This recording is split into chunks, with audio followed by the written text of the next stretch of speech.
3 வளையங்கள், ஒரு விதி. அயாலியின் நம்பமுடியாத காதல் கதை எபிசோட் -7. தி ஷேடோ செரிமனி மற்றும் தி சீக்ரெட் வைஃப் பகுதி -1. பரிசுப் பெட்டி வெடித்த பிறகு கிராமம் வதந்திகளால் பரபரப்பாக இருந்தது.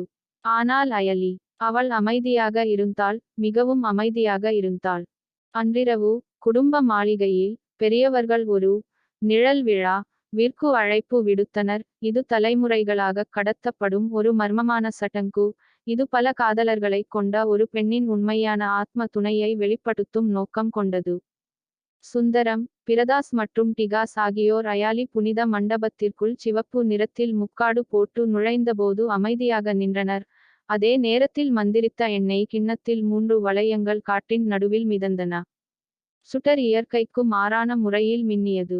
ஆனால் பாதிரியார் கோஷமிடத் தொடங்கியவுடன், பின்புறத்திலிருந்து ஒரு குரல் எதிரொலித்தது, சடங்கை நிறுத்து. இந்த ஆண்களில் ஒருவருக்கு ஏற்கனவே ஒரு மனைவி இருக்கிறாள். அறை முழுவதும் மூச்சுத் திணறல் நிறைந்தது.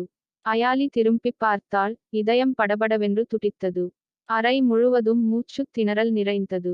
அயாலி திரும்பிப் பார்த்தாள், இதயம் படபடவென்று துடித்தது. 3 வளையங்கள், ஒரு விதி. அயாலியின் நம்பமுடியாத காதல் கதை எபிசோட் -8 தொடரும்.